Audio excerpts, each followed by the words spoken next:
Okay, are we gonna eat?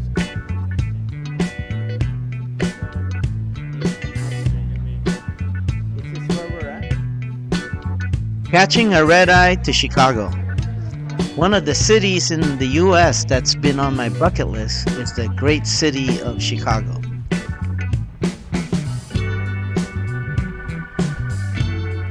I'm particularly excited about this trip because it's not only our first visit, but my younger son will be playing in a basketball tournament. We're ready, and my boys are ready. Let's go. I'm off the wheel. Can you imagine how it feels? Welcome, early, man. Welcome to Chicago, boys.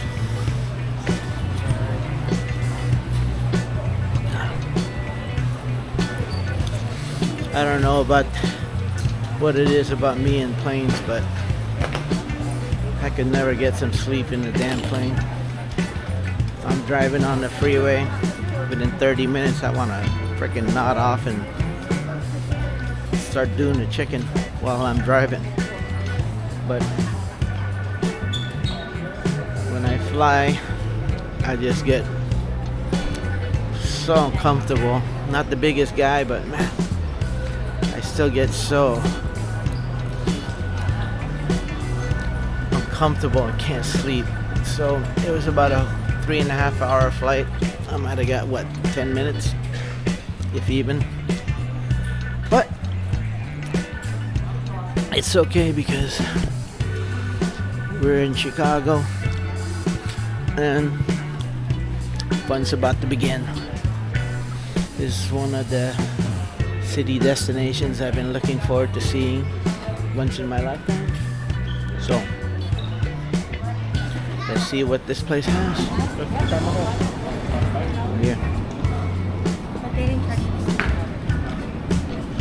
Here we go, SoCal fam. Okay, we're gonna take a picture.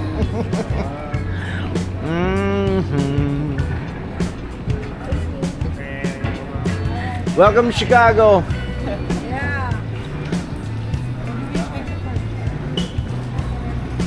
Michael Jordan will be by later, so for lunch.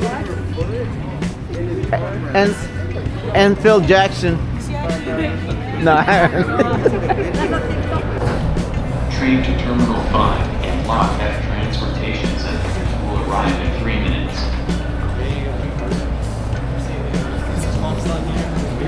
Cool thing about landing at the Chicago airport is that you get to ride this great tram.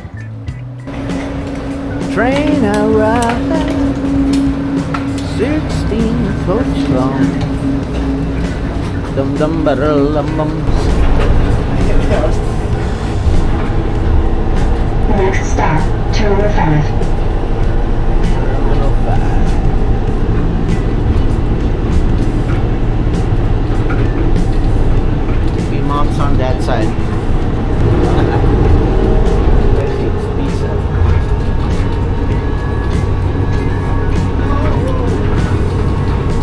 Oh, second roller coaster, this thing. Right? It's going downhill.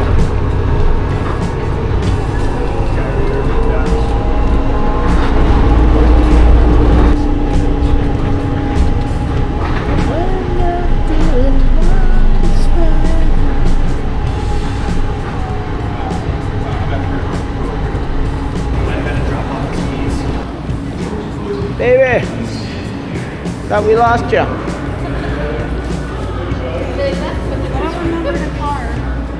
I'm like, wow, that's pretty far, wherever we are. Alright, go get that car. This car's from Florida, the Sunshine State.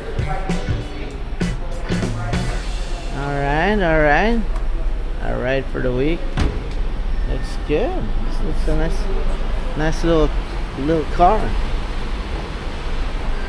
Just make sure there's no damage. Inspection. You see anything major? Heck yeah.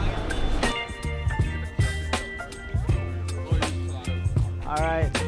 We're somewhere in downtown. Despite of our rough night on the red eye, in a risky drive to downtown Looks Chicago, kinda like LA, doesn't where it, boys? everyone Uh-huh. in the car was sleeping Yeah. and me Boat struggling ride. to stay awake What's up, boys? and stuck in traffic, we managed to make it on time to downtown so that we can take the riverboat tour. Look at that guy. The cool thing about this trip is that we are part of a huge group that is here to play on a basketball tournament.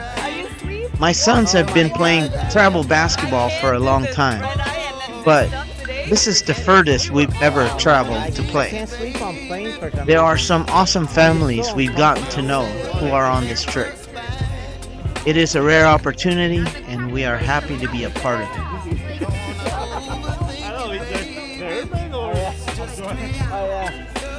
I opened my goodie bag. Everybody's sleeping. I'm like, can I have a double jack, please?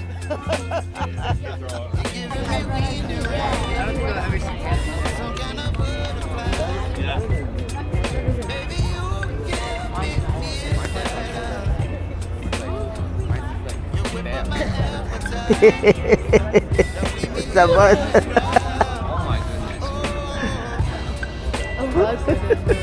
Wait, camera shy? Not Luke, right? Luke?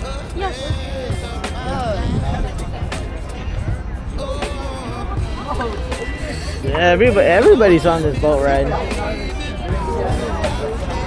What's up, local? Yeah, it looks like my city. Feels good, huh? Right, I mean, everything is perfect right now. The weather, yeah, skies, everything's working out right Except now. traffic is just horrendous over here, huh? Construction. Yeah. Yeah, that's rough. And I didn't sleep on the plane last night. Really? Oh my God, it was horrible. Yeah, that's I hate, rough. I can't sleep on flights. Oh, check that out. Look at all that. It's a barge with all that sand in there. That's a lot.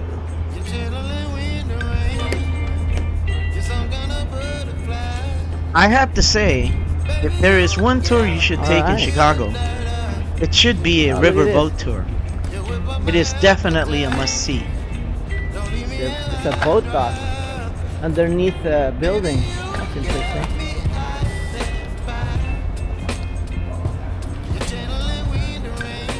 Okay, here's home for the next couple hours, I guess. Chicago Lakefront Cruise. Huh? Oh, we gotta go up on top. You gotta be up top.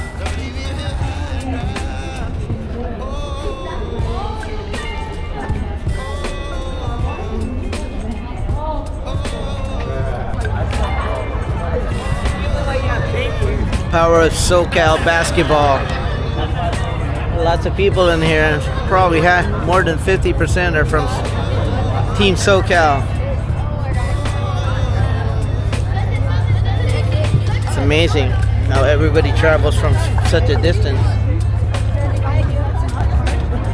Yeah. No sleep last night.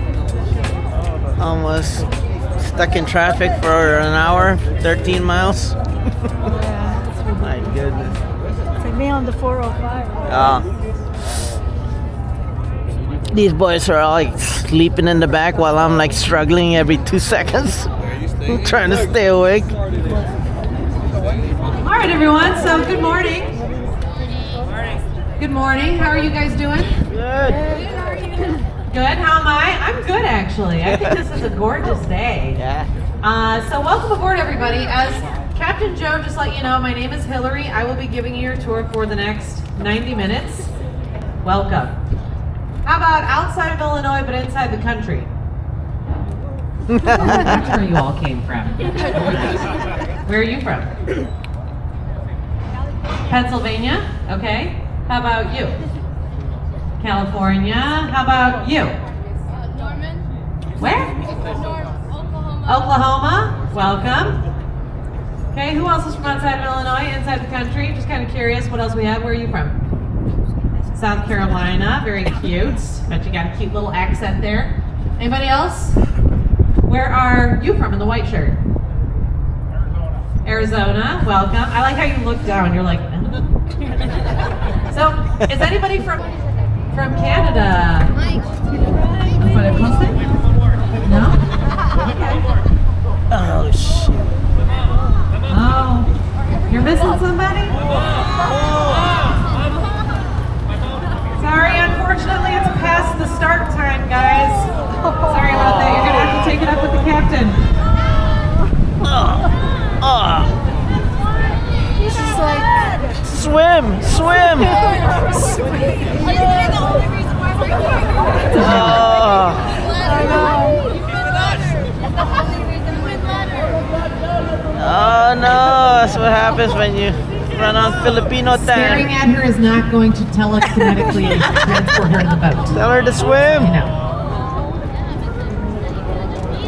We'll be back. We'll be back. Okay, great. Well, let's be fair. I've just done everything I'm paid to do. Tell you all about that pink building right in front of us. But what does it matter if I tell you that's a postmodern building if I haven't even told you what postmodernism is yet? Right? So I'm going to start you guys off with an analogy, but we're going to plug everything into that context, okay? So look at all these buildings in front of you. Think of every single building like a gigantic cake with varying amounts of frosting. We used to put a lot of extra frosting on the outside of the cake to show it off from the outside. So generally speaking, if you see a lot of ornamentation on a building in Chicago, it's probably one of the older ones, anywhere from the 1920s. So an example of that, in the distance on the right, you see that low off-white colored building that has ionic columns lining the top. Does everybody see that one back there? Yeah. Those columns are totally unnecessary. They are not holding up the roof, okay? That's frosting on the cake. So that's gonna tell you it's probably a little older. That half of that building is from the 1920s. Then architects decide they're going to kind of start experimenting. Take away a little frosting. You get less frosting, until finally you get to just the cake. Just the cake is a style called modernism. It's super easy to recognize. Ready? Here we go. The tall black box in front of you, that's a modernist style building. As is the brown box behind it, the brown box across from that, the white box across from that, the black box behind that one, black box behind that one. And then over in the distance on the right, that black box, that black box. But wait a second, oh my goodness, look at the distance on the right, everyone. Tis a red box. That's right, okay, spicy modernism. But it's still a box, okay? So that's modernism, that is just the cake. And that's honestly fantastic for about 50 years. But you can understand why 50 years of that gets really boring. So then after modernism is the style of this pink building coming up on the right, postmodernism, which literally means after modernism. Postmodernism, they kind of miss the frosting. They just want to have fun with the cake again. So the main way they do that is by making a reference to something else. There's always a secret to it. So the secret to this one is all the way up on top. That castellated top is actually referring to another building that we're going to see on the river today, the Tribune Tower, all right? Now also consider this pink building, not any other building here, this pink one got a huge drum of 2,000 fluorescent light bulbs put up on top. Why did this one get the drum of lights instead of some other building? I'm going to pause for the noise under the bridge and for suspense. I'll tell you on the other side.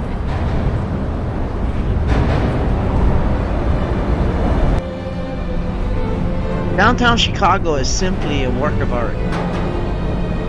The intertwining of the Chicago River that runs through a myriad of well-designed buildings makes the city so incredibly picturesque. It's a great and easy way to see all of downtown and get a good look of all the beautiful buildings. So why did this pink building get a huge drum of lights up on top? Well, let me put it this way. It's right across the street from the Sears Tower. And yes, I said Sears Tower. We'll talk about it. So who here has ever heard of the Sears Tower? Raise your hands. Okay, awesome. Hands down. Who here before about 4 minutes ago had ever heard of 311 South Wacker Drive? Not so much, right? So think of it like the Sears Tower is the oldest child, born 1973. Everyone knows her because she's the tallest building in the world for about 30 years. And then 17 years later, right across the street comes the poor second-born child. Does anyone else know what that feels like? Because I sure do. How are you going to get attention for yourself? Well, strap a huge drum of 2,000 fluorescent light bulbs to your head. That's how you do it. It kind of looks like a cake. So we kind of call this one a wedding cake building or a birthday cake building.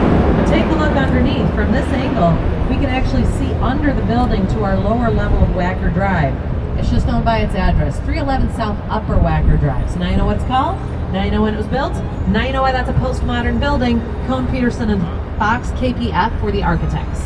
All right, so that's how we're going to do this tour today. I have a lot of information to share with you guys, but I do it in kind of a contextual way, so hopefully it's going to make a little bit more sense and stick in your brains a little bit better. Now, take a look up and to the right, because that's a fantastic angle on the Sears Tower, isn't it? You can tell from this angle, it's not one big black tube. It's actually 9 black tubes that end at different heights, bundled together. That's why it's called the bundled tube construction. It was a Bangladeshi American engineer, Fazler Khan, who came up with that idea. It allows the Sears Tower to move with the wind up on top, up to 3 feet in any direction. You're also about to see all 110 stories of the Sears Tower in one fell swoop. We're going to get this view exactly twice, once now and once on the way back to our first one. So 110 stories tall, especially considering that the world's very first skyscraper was built not even a couple blocks away from there in 1885. People were afraid to stand next to it because it was a massive, terrifying 10 stories tall. We went from 10 stories tall in 1885 being terrifying to 110 stories tall in 1973 being pretty cool. Let's take an elevator up, right? That's less than a century apart. To me, that's crazy, that kind of development. Now, I don't know if you guys know this, they did rename the Sears Tower the Willis Tower in 2009, and they have the naming rights through 2025, but I've already taken tons and tons of votes on my tours. Thousands and thousands of people cheer for the name Sears Tower, so we do kind of tend to stick with the Sears Tower. So we're going to come back to it. Instead, I want you guys to look over here to your left, and I mean directly to your left, because there's not a whole lot of places in the world where you can look under buildings and you can see and hear active trains that run underneath them. There are active trains running under all these buildings coming up along the left. Whether you can see them or not, they're under there. And they shape these upcoming buildings in some really interesting ways. That also means that all these buildings on the left are built on a pretty interesting legal idea called air rights. That's basically laying claim to the rights in the air over something like train tracks. You lease the rights to the air over something like train tracks. Now, think about it.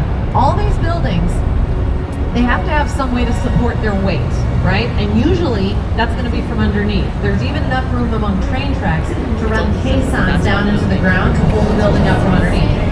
But sometimes there's too many train tracks under a building. They have to figure out some other way to hold up the building's weight if they can't do it entirely from underneath. And that's how I want you guys to be thinking about the Boeing headquarters building coming up on the left after this bridge. By the way, I'm not skipping either one of these. We're going to get to these on the way back, okay? I don't skip anything. There is a method to what I do, okay? Trust the process. So the Boeing headquarters building coming up on the left, this is from the same year as the Pink building, 1990. Different architects, Perkins and Will, same style. How is this the same style as the Pink building? They don't look anything alike. Well, it's because in postmodernism, it's not about what they look like, it's about how they're having fun with architecture. I'll tell you guys how it's having fun on the way back. What I want you to notice first is just the shape of it.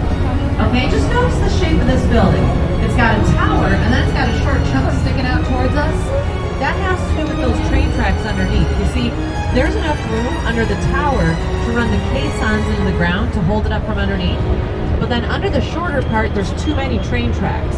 And so they actually had to cantilever it off of the taller part. Now what does that mean? Think of it like this.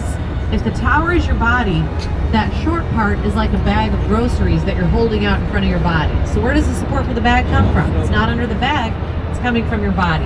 That's what they're doing over there, which I personally think is so darn cool. So always ask yourselves, why is a building shaped a certain way? It's never just to look cool. And that's actually a really good question for this building coming up on your left. Check out the shape of this one. Holy moly, why is that one shaped that way? It's never just to look cool. This is one of my personal favorites. I would say top 5 in Chicago for me. It was finished in 2017. It's an office building known as 150 North Riverside Plaza, designed by Getch Partners. But why is it even shaped that way? And you already know the answer. Remember those train tracks? So they basically had to sandwich the core of the building between train tracks and river, and then they cantilever up from about the 7th floor.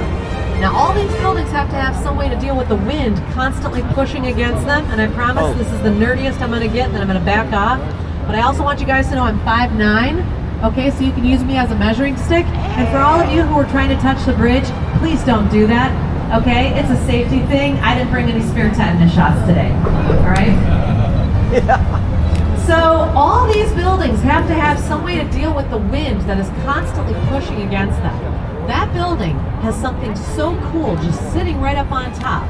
It's called a tuned sloshing damper, or a slosh damper. Think of what slosh means, when water sloshes around in a tank. There's 160,000 gallons of water sitting in a tank on top of that building. And as the wind pushes that building from the side, that water moves separately and differently from the building itself, and it actually helps to stabilize it in the wind. It's crazy to think about the physics of these buildings. Now, we're entering the north branch of the Chicago River. I'm going to hand the microphone over to your next tour guide. Just kidding. Please have a seat. So we're entering the north branch of the Chicago River. On the north branch, we're mainly going to be looking at 3 building types. We're going to see some warehouses, we're going to see some condos, and we're going to see some what's called the Clark House down in the Prairie Street Historic District, a Greek Revival house from 1836. This one is called Fulton House from 1898, designed by Frank Abbott. It was originally a cold storage warehouse. No balconies, no windows. It was like a huge freezer.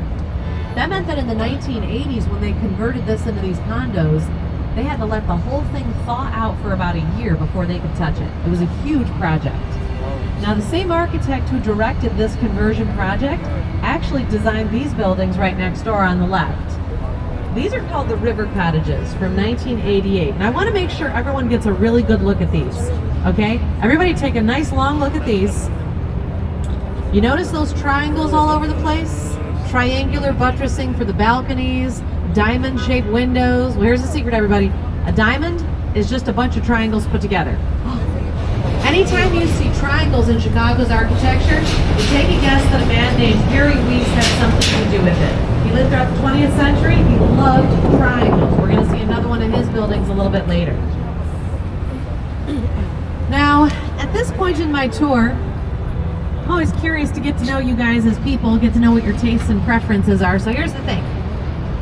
We're going to do a little poll. I removed my sunglasses so I can guilt you all into participation with eye contact. You all, than any other city in the world, we have 52 movable bridges. Now, most of Chicago's bridges are the type that keep passing under. They're called Bastille bridges. Bastille is basically the French word for seesaw. And so think about it. If it's a single-leaf bastille, it opens up like a seesaw from one side. If it's a double-leaf bastille, it opens up from both sides down the middle. Just so you guys know, you could have picked any boat to be on today, but you guys got the boat with the tour guide who nerds out about bridges, okay? I'm gonna make you all converts. My full plan is for the rest of the day. You guys will be walking around Chicago by the river. You're gonna be saying to each other, so do you think this is a double-leaf, double-decker fixed trunnion pony truss? And somebody else will be like, no, I think it's a through truss because look, it connects to the top. We're gonna get to it, okay? Now, ooh, you guys smell chocolate? Smell that for just a moment. You're not crazy or hungry, or maybe you're both, but you did just smell chocolate, okay? We don't get it all the time. Just on certain days, you're pointing at that building like it's that one. That one's white chocolate. No. So, every once in a great while, when the wind picks up just the right way, this whole area smells like God is baking brownies because of a chocolate factory that's actually a little bit southwest of where we are right now, just a couple blocks off of the river. It's called Blommers. Okay, Blommers. Now, these buildings on the right, there's one thing they all have in common on the outside that tells you people live inside. What do you think that is? Balconies, right? You're not going to put balconies on an office building or on a warehouse. Montgomery Ward, he came up with the idea all the way back in the 1870s. And this super long building here that's offices now, this actually is the old Montgomery Ward warehouse, also known as the Catalog Building from 1908. And the building that had the balconies on it, which we're going to see as we turn again, is the old administrative headquarters for Montgomery Ward. And that's why, as we turn, I'm going to have you guys look back over where it says Groupon, because Groupon is has their headquarters in here now, at least for the moment. You're going to see sort of emerging into space over where it says Groupon, a green statue. There she is. So she's on the old administrative headquarters for Montgomery Ward. She's called the Spirit of Progress, and she represents the spirit of progress as it pertains to the mail order industry. All right, I'm gonna take a pulse. How are you guys doing?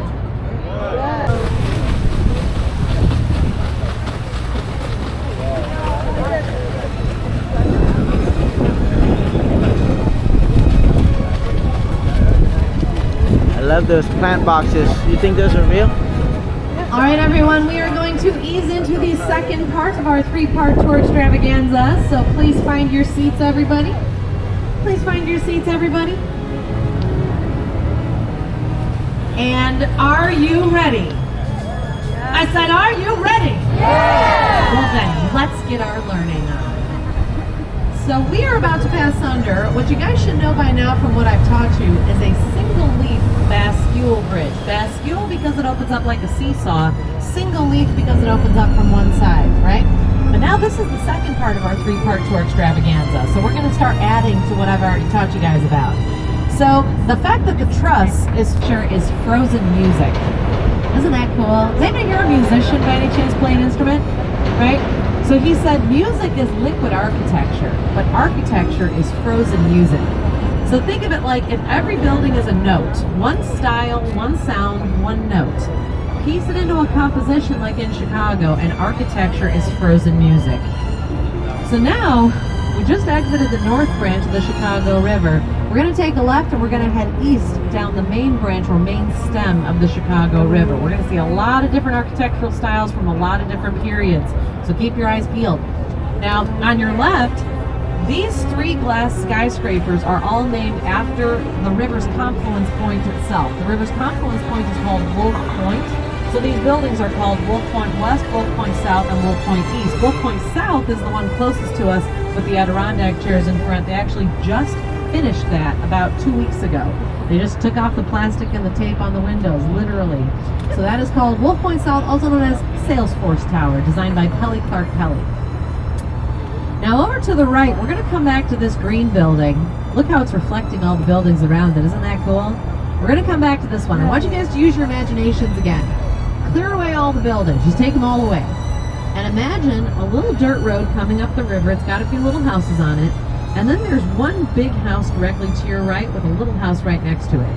The little house would be Chicago's first post office. The big house would be Chicago's first hotel. And if it were exactly March 4th, 1837, you would hear a whole bunch of partying happening inside there because they were getting together and deciding that 4,000 people is big enough to legally be a city. So March 4th, 1837, right there is Chicago's official birthday. And now to hand the microphone over to your next tour guide. Would you please have a seat? So, entering the main branch of the Chicago River, this is the first building I want to tell you guys about over here on the left. This massive Art Deco style building from 1931 is called the Merchandise Mart. And look at those two medallions on either side of the front door. They even say MM. So I always say pay more attention to the frosting on the cake. It's going to tell you more about the cake itself. So this one was designed by a very famous firm of the 20th century, Graham Anderson, Probst, and White. Those heads out front are called the Merchandise Mart Hall of Fame. People like Marshall Field, Aaron Montgomery Ward, they've been out there since 1953. Applause for the gentleman. Short for elevated.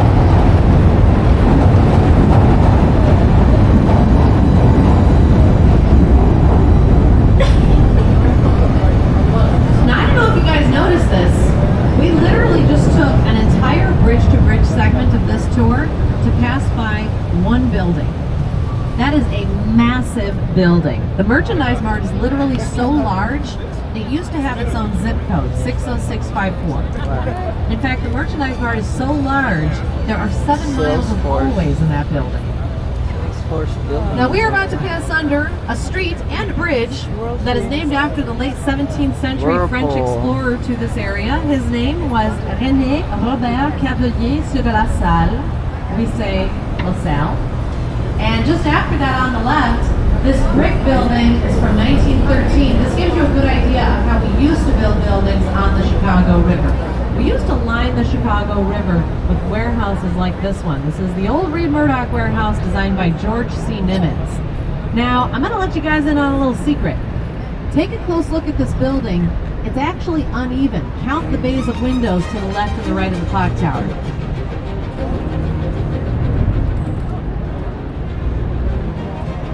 It's one full bay of windows shorter to the left of the clock tower than it is to the right. Now, originally when it was built in 1913, it was a perfectly symmetrical building. About these corn cob buildings coming up on the left, and we're having to pause for a little bit of boat traffic coming through on your left, so I've got a little bit of extra time to talk about it. So, who here has never been to Chicago before? Raise your hands. Okay? Even if you've never been to Chicago, you've probably seen these corn cobs somewhere, right? Because these are super iconic Chicago buildings. If we want to make sure you know in a movie or a TV show or even a commercial that you're in Chicago, there's a few things we put in the background. We put the Sears Tower, the L, and these corn cobs. And then you know you're in Chicago. So these were built in the 1960s. You could see, because of the balconies up on top, that's residential. Underneath that, this is all parking, about 12 or so layers of it. Professional valet parking, by the way. They don't trust people to park their own cars there anymore. And then below that, you're going to see a little strip of restaurants. The House of Blues is tucked back there as well. And then below that, what is this development?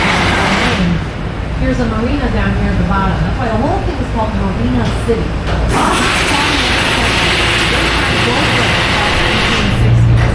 Now, Bertrand Goldberg, he saw people leaving Chicago to go and live in the suburbs. And he knew if the city bleeds people by this suburban flight, it's going to die.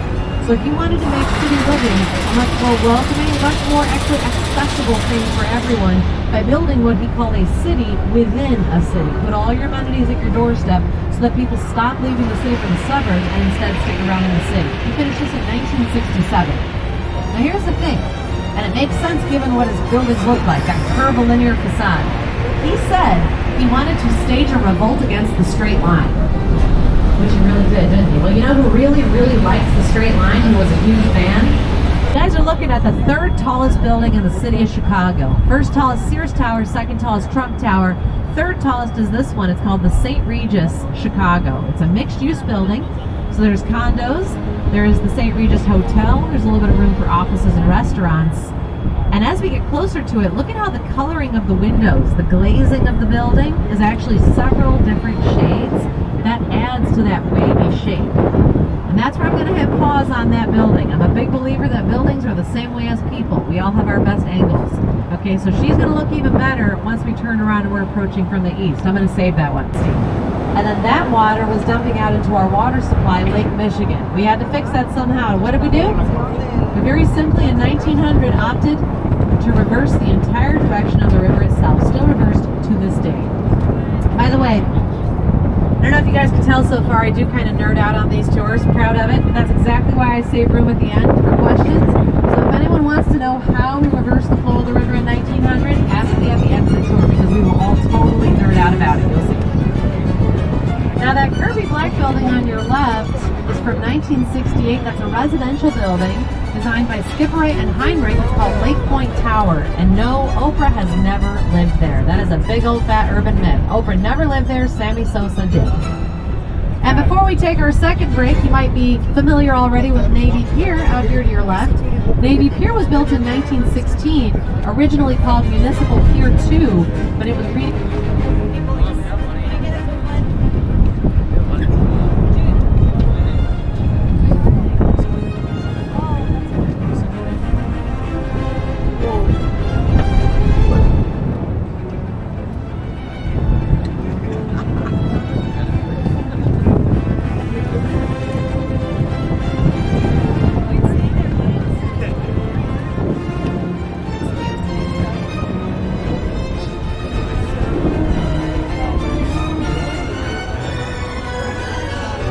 This is the money shot.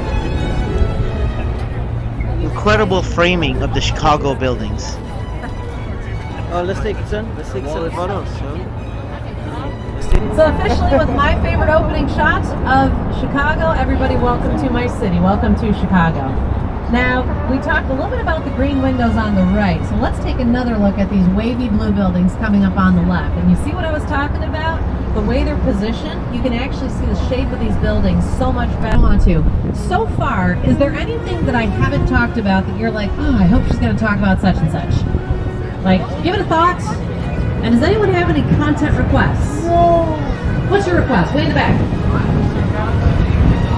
Why was Chicago named Chicago? Okay, so have you ever heard anything about it? Do you have any guesses? Okay, so oftentimes, if you take, let's all be clear, the wrong kind of tour. Just kidding. No. Oftentimes, a tour guide will kind of make it sound really dumb, and they'll say, Chicago means land of stinky onions. It's like, no, that is so undignified. So, back in the day, before anyone started exploring this area, before anyone settled in this area in the 1770s, before any of that, the main native tribe here were the Potawatomi. And they used a Miami, Illinois word to describe this wild onion that grew all over the place. This is basically a big swamp back in the day, right? So this wild leek, this wild onion, which we still have, they pop up in our gardens, we call them ramps, okay? So that wild onion, they called the shakakwa, all right? It's actually related to the word skunk as well, but I'm getting way too nerdy on that one. I'm gonna rein it in a little bit. That was an amazing tour and an amazing day. Wow. Is the city of Chicago on your bucket list? I'm very glad that it is on mine. Okay, ready? 1, 2, 3. Hey, SoCal Chicago.